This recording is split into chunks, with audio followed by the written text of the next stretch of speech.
സമർപ്പണത്തിന്റെ സഹാബ എന്നതാണ്.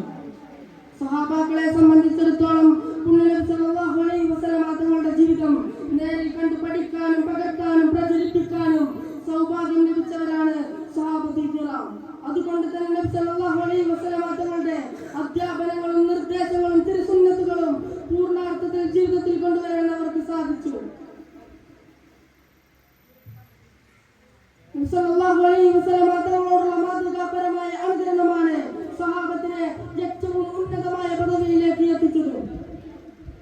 തന്റെ പ്രത്യേക ശിക്ഷണത്തിൽ വളർത്തിക്കൊണ്ടുവരികയും അടിമുടി സംസ്കരിച്ചെടുത്തുകൊണ്ട് അങ്ങേയറ്റം പരിശുദ്ധരും മാതൃകായോഗ്യരുമാക്കിക്കൊണ്ട് ലോകത്തിനു മുമ്പിൽ അവരെ സമർപ്പിക്കുകയാണ് നബി സല്ലല്ലാഹു അലൈഹി വസല്ലം തങ്ങൾ ചെയ്തത്.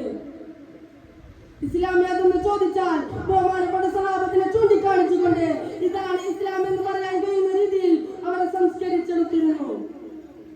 ഇസ്ലാമിക സംസ്കാരത്തിന്റെ നെടും തൂണുകളായിരുന്നു സഹാബത്തുൽ കിറാം. ഇസ്ലാമിലെ ഏറ്റവും നല്ല പ്രബോധകരെന്ന് നബി സല്ലല്ലാഹു അലൈഹി വസല്ലം തങ്ങൾ വിശേഷിപ്പിച്ചതും സഹാബത്തിനെ തന്നെയായിരുന്നു. എന്തിനേറെ പുണ്യ നബി സല്ലല്ലാഹു അലൈഹി വസല്ലം തങ്ങളുടെ ശിരസ്സെടുക്കാൻ പോയ ഉമർ റളിയല്ലാഹു അൻഹു ആദ്യം തിരിച്ചറിവിലേക്ക് നയിച്ചത് ഹംസത്തുൽ ഖറാർ റളിയല്ലാഹു ആണ്. കഴിഞ്ഞിട്ടില്ല, കഅബാലയത്തിലേക്ക് മനുഷ്യത്വം തിരിച്ചെത്തിയപ്പോൾ അത് ലോകത്തോട് പ്രഖ്യാപനം ചെയ്യാൻ മാത്രം മാറ്റത്തിലേക്ക് എത്യോപ്യയിലെ കറുത്തവനും അറേബ്യയിലെ നിന്ദുനും നിസാരനുമായ ബിലാൽ റളിയല്ലാഹു അൻഹു സാധിച്ചിരുന്നു. അബുസനിയിലെ ചക്രവർത്തിയുടെ മുന്നിൽ ആദ്യമായി ഇസ്ലാമിനെ പരിചയപ്പെടുത്തിയത് ജാഫർ ബിൻ അബി ത്വാലിബ് റളിയല്ലാഹു അൻഹു നടത്തിയ സംസാരം എത്ര വിശദീകരിച്ചാണ് അവിടെ നിന്ന് സംസാരിച്ചത്, അതും എത്ര കൃത്യമായും സത്യസന്ധതയോടുകൂടെയും. നിങ്ങൾക്ക് കേൾക്കണോ ഒരു ത്യാഗ സംഭവം?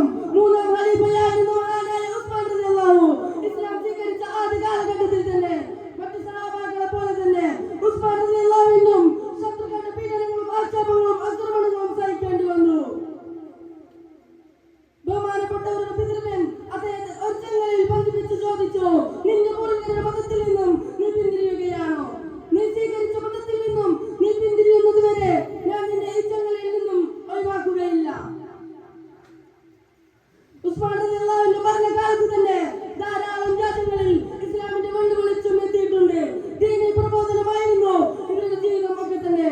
പല രാജ്യങ്ങളിലേക്കും പല ത്യാഗങ്ങളും സഹിച്ചുകൊണ്ട് ഇസ്ലാമി ലോകത്ത് നിലനിൽക്കണം എന്ന ലക്ഷ്യത്തോടു കൂടി യാത്ര തിരിച്ച ധാരാളം സഹാബത്തിനെ ചരിത്ര താളുകളിൽ കാണാൻ സാധിക്കും.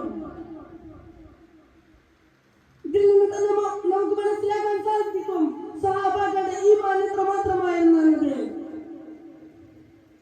ഇസ്ലാമിനെ അവർ എത്രത്തോളം നെഞ്ചോട് ചേർത്തിരുന്നു എന്നത് മാത്രമല്ല അസ്ഹാബുൽ കന്നജൂർ എന്നാണ് നബി സല്ലല്ലാഹു അലൈഹി വസല്ലം തങ്ങൾ സഹാബത്തിനെ വിശേഷിപ്പിച്ചത്.